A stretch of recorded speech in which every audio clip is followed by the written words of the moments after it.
This morning, we're focusing on celebrating Labor Day, although that was last Monday, but to highlight workers, laborers, and also the needs that are still there because there's still not justice.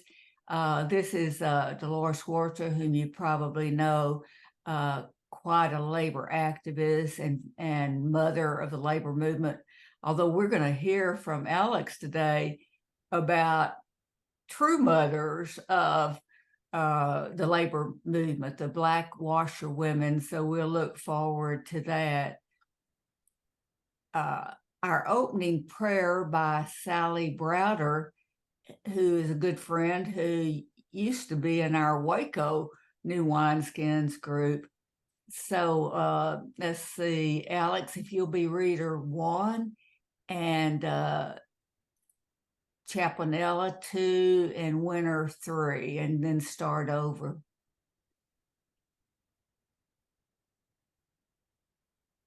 We come, loving Mother, Father, as people who labor and often feel weighed down with responsibility, uncertainty, and worry. We come to you, Christ of fear, because the load we carry is heavier than we can bear alone. We come, Ruah Spirit, seeking to find your life in this community. We come seeking to weave work and worship, leisure and service into a meaningful whole. We come in solidarity with the unemployed, the underemployed, and those who labor in unhealthy and abusive workplaces. We come, needing to share our burdens and our hopes, seeking to find strength through this community.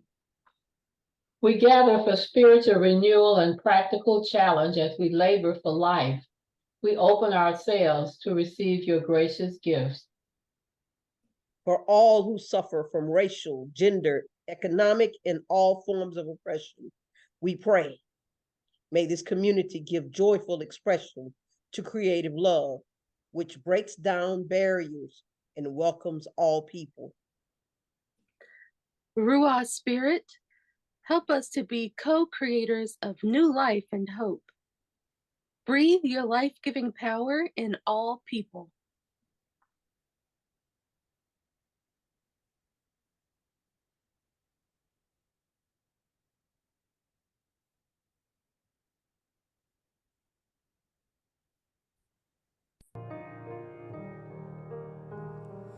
Ruah the Spirit breathes in our souls, giving us visions and challenging goals. She guides us all to open new doors. Welcome all strangers, neighbors, and more. When we have labored with no success, Ruah the Spirit feels our distress. She gives us strength to rise against wrong, speak up for those who suffer so long. Ruah the Spirit keeps hope alive, filling our hearts with courage to thrive. She gives us grace to weather each storm. Join her in work to heal and transform. Ruah the Spirit stirs us to grow, helping to free our creative soul. She brings us gifts beyond all compare, new revelations for all to share.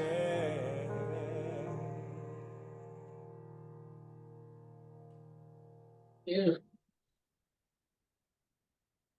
Beautiful. Yes, I love that. Deshay does such a beautiful job of singing, and I am so delighted that he's singing and honored that he's singing some of the hymns that I wrote. You probably recognize that familiar tune. Now, you're going to learn something, or maybe you already know it. I've learned something new when I was corresponding with Von Trell about this. And so Alex is going to talk to us about Black washerwomen who started the labor movement. Thank you so much. So I think it's important to recognize that Black women, Black people in general, are really the backbone of our labor movement, and of course, other people of color too. In particular, Black women have just been erased, unfortunately, from the historical record or the public consciousness, if you will, when it comes to the labor movement. So I'm just going to speak a little bit more about Black washerwomen, in particular, the Atlanta washerwomen strike in the late 1800s. And so, just to kind of paint a little picture of the working conditions under which Black washerwomen were subjected, it was just painstaking labor for long hours, ridiculously long hours for such little pay, an average about $4 to $8 a month. And even back then in the late 1800s, that was still an extremely low wage, extremely unlivable wage. Of course, they were treated horrifically due to the racism and sexism that they faced. They did face dangerous work conditions. Sometimes they would have to work outside. And then they were forced to have to take on more and more clients in order to make ends meet. So that meant that they either had to labor more outside in the hot sun, or they could try to labor inside their home. But a lot of times the homes would be cramped and it wouldn't be enough room for them to do all this type of labor. So a lot of times they have to be outside and subject themselves to horrible conditions. Um, and but even in that, during those horrific conditions, Black women, of course, always managed to make a way out of no way and forge a community with other washerwomen. And sometimes they would have to have their kids help them out when it came to completing their work that they needed to do, which also helped to strengthen community ties amongst the Black community. They were able to make their own soap from lye, starch, and wheat bran, and they made their own wash tubs from beer barrels that they cut in half. And so just the creativity and ingenuity of Black women is just remarkable. It's just remarkable. And one Black laundress, she gave this really amazing quote, and I wanted to kind of read it. She says, "I could clean my hearth good and nice and set my irons in front of the fire and iron all day without stopping. I cooked and ironed at the same time." I mean, it's just remarkable. I just cannot imagine. Um, and so in the summer of 1881, there were 20 laundresses. They met from a trade organization. Uh, well, they met to form, I should say, a trade organization called the Washing Society.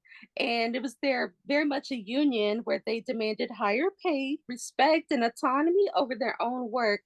And they also established a uniform rate at $1 per dozen pounds of wash, which is a big deal because, as we all know, a lot of times these even big organizations, big businesses, and we still see that today, unfortunately, they want to eliminate unions because they don't want to have workers organize to get a fair wage to organize. And so, of course, back during this time, Black women still did not have their civil rights. We're just off the hills of enslavement into the Reconstruction era, but with all these waves of white supremacist genocidal violence against Black people, they were very much risking their lives and trying to form this union. But they did it anyway, and it was amazing. They were also known as the washing Amazons, as their opponents called them. But I just even that, because they're supposed to be an insult, but to refer to a Black woman as an Amazon let you know that they were very much threatened by their intellect and power and ingenuity. And just like, people of color, we know how it is to be oppressed.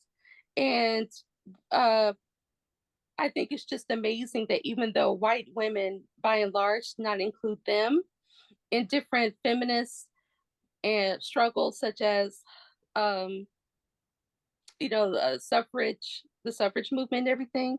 Well, Black women thought, you know what, we should include the white women in solidarity with our cause because I'm sure strategically, A, the world would listen more so to white women, but also B, Black women recognize that there's power in numbers and they want to be more inclusive. So they began to involve white women in their cause. And then in 3 weeks, the Washing Society grew from 20 to 3,000 strikers.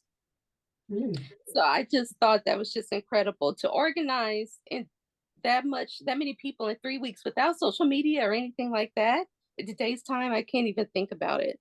Right. So eventually, they were able to um, lobby to get paid a fair wage. And of course, they faced arrests, fines, fees, and all that type of stuff, but they still remained resolved in their mission and commitment. And they were able to get a fair wage and be treated fairly and get the wages that they deserve. So, um, shout out and hail to the Black women because they're awesome. Yeah. Amen. That Yeah. is so inspiring and amazing. There ought to be monuments to Oh, sorry, I them. had to step away for a little bit, but I'll be right back. But yes, they are amazing. I love it. Yes, keep Thank you talking. so much, Alex. It's so inspiring and informative. I love it.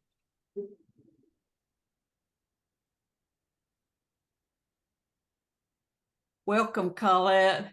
Hi, Colette. Hi, y'all.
Now this reading, Join Together, Work for Justice. Alex, are you back? Will Winner do reader number 1, Ella reader number 2, Colette reader number 3? I think Alex needs to she needs to unmute. Oh, my bad. Oh, okay. Yeah. Alex, do reader number 1, Ella reader number 3, and Colette reader number 2, and Colette reader number 3, or however y'all want to do it. All right. Join together, work for justice, caring for all workers' plights, changing stifling sexist customs. Women's rights are human rights. Call for equal pay and access. Women's rights are workers' rights. Holy wisdom guides our labor, giving strength all day and night. Come together now for action. Male and female all unite. Joining hands for jobs with justice. Labor for all human rights. Holy wisdom guides us forward, shows new patterns to arrange. Follow her transforming pathways, making peace, inspiring change.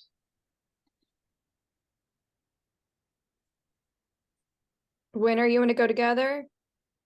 Yeah, Sure. read it together. Great. Join Join together together now in in circles.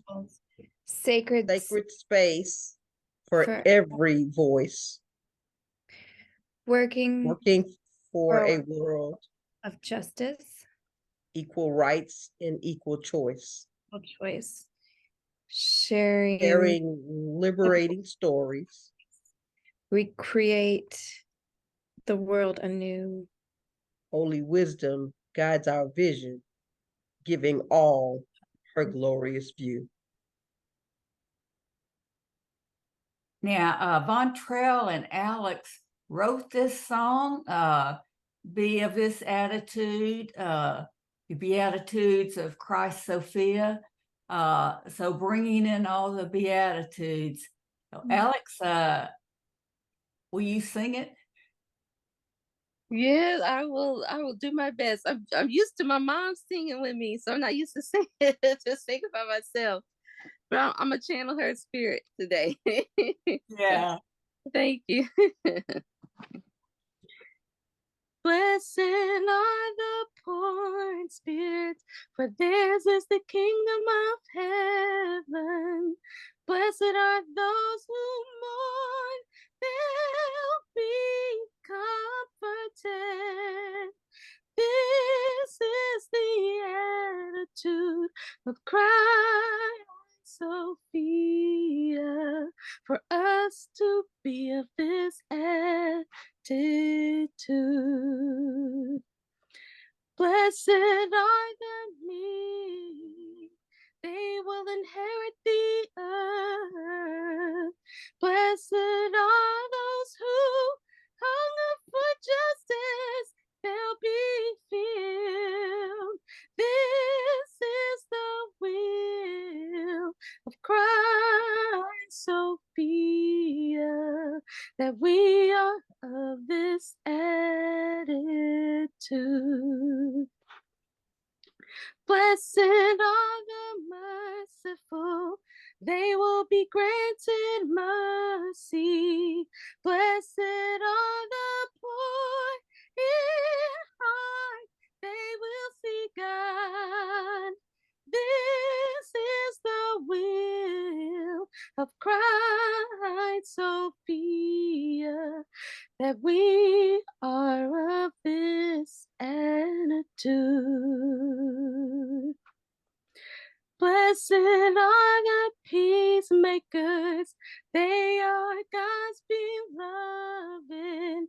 Blessed are the persecuted, heaven's kingdom awaits them. This is the will of Christ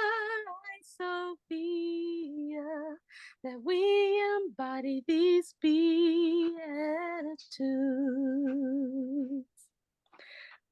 are the insulted, for the evil you endure on my sake. Rejoice and be glad, for great is your reward. The prophets and I were persecuted too. God adheres to these beatitudes.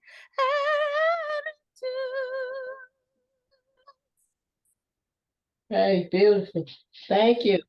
Thank you. That was really beautiful. I Oh, love the thank way the Beatitudes were woven into that to the tune of We Shall Overcome. Just Yes. beautiful. You should sing that a lot of Oh, different thank places. Thank you. You're so sweet. Thank you. Okay, Ella, you have a reading for us? Well, Jan, I took my reading from Santa Rhoda, and we read that this morning, so I won't be able to do that. So what I will leave us with is a quote by Martin Luther King that says, "All labor that uplifts humanity has dignity and importance and should be undertaken with painstaking excellence." In Nice. our culture and country, sometimes in this capitalism, certain work is not honored, it's not valued. Like our teachers, our common laborers, you know. So when I found this, I just thought that was so important to hear, because some people are made to feel shame and embarrassed by the kind of work that they do. But when I ran across this by Martin Luther King, it was reminded us that all work is important.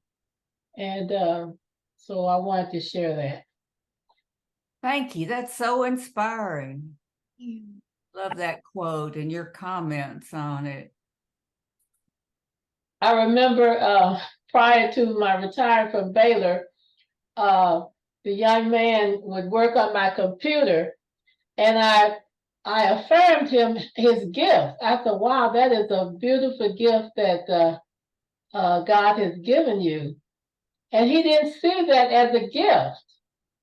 You know, he just thought, it's so often in church, people think that the only gifts is preaching. If you're not a preacher, you don't have any gifts that are valued. And he said, "I didn't know." I said, "You are supporting me in my ministry." I said, what you're doing is a ministry. So I want you to receive that." And he said, "Wow, I didn't know that this was a ministry." I said, "Yes, it is a ministry. It is an administrative ministry." I said, "Look it up in the Bible." So, Absolutely. They're so vital. I remember, if your computer goes down, you just kind of lost. So that's a wonderful story, Ella. we need to affirm people. Yeah. Yeah.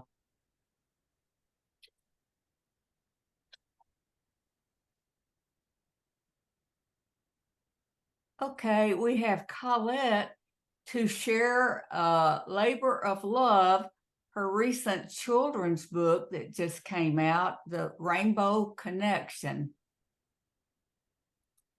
Yes.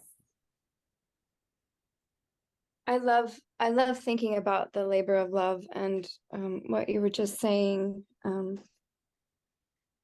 about how I think we really saw that during the pandemic when the essential workers were keeping us alive, and yet capitalism shows us that the billionaires are the important ones, and that's what everybody's striving for. But everybody has their job, and every job is important for the quilt of this planet. I'm a little weepy today. One of my best friends died last night, and that also made me think about him. He was a gay man, and he used to work for free at Casa Manana for I don't know how long. He became my assistant almost 20 years ago, and he'd already been there for, I think, he died, he was 87 yesterday. But he worked for free, and he did a lot of work for like free tickets for the shows, but we work a lot of hours in the theater. And he did all of that plus his full-time job, plus raising his children, his adopted children, and all. So, and he did it to keep the arts, which are feminine, going. And he was a big part of making Fort Worth beautiful and entertaining the masses for a long, long time. And so, So sorry to hear that, Colette, and thank you for sharing it, because we certainly want to pray comfort for you and all his friends and family, and Yeah. a beautiful tribute you just gave to. he was the best. He was the nicest person I ever knew, and always made everyone feel good and look good. So that's going to be a really big service that's coming up. A lot of Broadway stars that were just little kids at Casa Manana will be coming back and paying their tribute to him and his family. And his daughter now runs the wig and makeup department at Casa Manana, and her daughter helps, and her grandchildren come and visit. So it's quite a legacy he's left. Yeah. So about Rainbow Connection. This is my labor of love. I started this 14 years ago, and then I finished it during the pandemic as my children's book. It's kind of autobiographical about my husband and I, about love and acceptance, and that the what is the last, or really the first, is pretty much the message here, that everyone is holy and should be treated with respect. And I finished it during the pandemic, and then I was like, well, I can't do book signings or readings or anything. I'll do a children's show on YouTube, and that's what started the Kiki and Coco show and our YouTube channel. There are a lot of, and I'd love to do a whole, have people over, do some sessions sometime, of hidden divine feminine symbolism throughout. And this is, let me get weepy again. This is my dedication page. Let's see if I'm sorry, the electricity's out in our office. It says, for Sophia, from Sophia. So that's symbolic of the Holy Mother, but also my beginning in motherhood and my daughter. And the spiral is a goddess symbol. I also put, I'll just show you this one more thing. In this page of Coco's room, pink is the color of love. So I put a lot of hidden sacred geometry and signs and symbols from all different cultures, and positive messages in different languages, as many as I could find. And as well as mystical creatures, and creatures like there's an invisible cat there. But Coco's wallpaper is roses, the divine feminine symbol in the West. And all of these books, I don't know if y'all can see them, they're all about a different name. They're named different of the goddess name, Isis and Sophia, and they're all in there really little. But I kind of made it a book like I liked as a kid, where you really spent time, and there are just all sorts of hidden treasures. Every time you looked at it, you find something new. So, yeah, let me show you one more page. This is one that has more. This one. I put as many different positive affirming words in different languages and everything as I could in here, as well as symbols. Okay. Yeah, but it took me a long time to make this, and I wasn't an illustrator whatsoever, and the message just came through me within 5 minutes. I wrote the book, and I was looking for an illustrator. The internet wasn't what it is now then, and I kept drawing the pictures of what I wanted the illustrator to draw, and then at one point I was like, well, pretty much done. I might as well finish it. So that came out last weekend, so that's a big chapter in my life that I finally get to share with the world. You were the author and illustrator, and it's beautiful. I went to the event last Saturday in which you rolled this out at the release. And I think there were 100 or more people. It was huge, and so many kids. It was so wonderful to see them, and you let them be a part of the program. So it's really a wonderful book that I would encourage you to get for grandchildren, nieces, nephews, adults too. The message is great. Colette, would you put in the chat how people can get the book? And it's kind of, I'm having a hard time getting it out there because it's very different. There aren't books like this. It's kind of hard to sell or explain. When my boys were little and reading books, I felt like they were so flat and there wasn't any depth and it wasn't interesting. It wasn't talking about what I wanted. I mean, it has energy healing and intuition and accepting that if you see beyond this world, that it's okay. So thank you. Did I put it go to that website, www.niji. Niji World? Yeah, that's our YouTube, and that's the website that will take you to the YouTube channel. And Alexandra's been on the Kiki and Coco show a couple of times with her nephews. So it's been really great. I've gotten to bring a lot of really fantastic artists, local artists and musicians, and to be a part of what we're doing, that I feel divinely guided absolutely every step of the way. Yeah, the show is wonderful. I've watched those. They're on YouTube, but you post them on Facebook. And so I would encourage you to go to that website and look at some of the shows too. And you do all that on your iPhone, editing and everything. It's just incredible to me that you produce these shows that have I'm not and dancing and nature, and it's really a wonderful show. So watch those free and then get the book for your friends and family.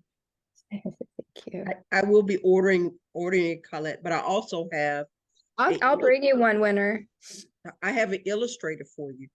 Oh, you do? Okay, good. Because Yeah. I have ideas for the next, and I don't have time to draw. Okay. I love that. If you look at some of the drawings that come up when I do my sermons and things, the lady lives with me, and I can talk to her about being an illustrator for you. Love that. Please do. Okay. Yeah. All right. Just let me know. We can work together. I love that. Yeah, I love the collaborative work. Winter, those illustrations are beautiful that come up when you're doing the communion at the gathering. So that would be that may be the second edition of the Rainbow Connection with that, in collaboration with that illustrator. So yeah. Well, I have to say this up front. It's not the communions, it's when I preach. Colette, I don't know if I have your number or not, but I'll look for it, and then I could just send you some of the drawings. Oh, thank you. oh yeah, when you preach, you always use the drawings. Right.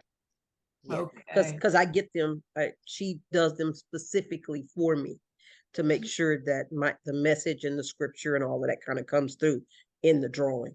So we like the terminology you use is collaborate to make sure that the drawings match what I'm going to preach about. Amazing. How important too, like to collaborate with the arts. You know, speech is another art, but to have the visual too. Some people are more visual, some are more auditory, and to grab that attention both ways, fantastic. Okay. I'll send you a couple of examples if you like. I love that. And again, that would definitely be from my sermons. She's got some other stuff, but I like my stuff. I put my number in the chat. I don't think I have your phone number. Okay, I'll get it to you. I'll bring you a book. Don't order one because you have to pay for shipping. So. Okay, great. Thank you. That's fabulous. Thank y'all. All this creativity is going here. And Winter, you're the next person to share your creativity with your reading today. Okay. We can you can see me, correct? Yeah. Yes. Okay, great. The title of this submission is called A Labor Day Perspective. This is a social and economic day of celebration for those that work. It appears to be more about the achievements of capitalism, the parades, the picnics, the concerts, the fireworks, the barbecues. You see, we as women work every day and every night as an employee, as a daughter, as a mother, as a wife, as an aunt, as a social organizer, as a political activist, as a spiritual being. When do we rest? Is it truly a day of celebration when you do not get paid for the labor of our role, the labor of our creating, the labor of our producing, the labor of our caretaking, the labor of our existing? Even Mother's Day, Grandparents' Day, we labor. Labor Day is a farce. It is a construct of man's creation to celebrate capitalism in spite of the unemployed and the underemployed, poor working conditions, and meager pay, especially for women. How much are we working? How much we as Black and brown women give of ourselves without a true reward? When do we as women truly meditate, relax, rest, recharge, refresh, or even take a day of Sabbath?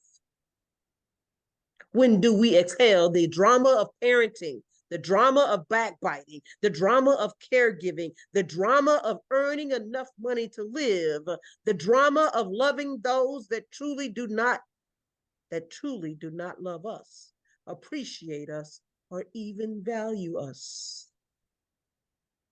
God, give us women peace day in and day out.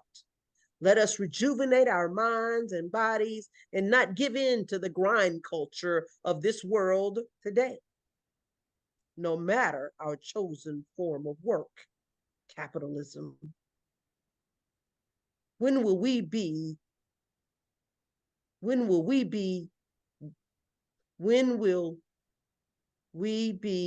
as Black and brown women courageous to call this thing or day what it truly is, a day of celebrating capitalism? Has our putting our bodies and minds on the line yielded the results we have anticipated? Are we free? We have layers of labor intensive experiences. Our suffering is not of God.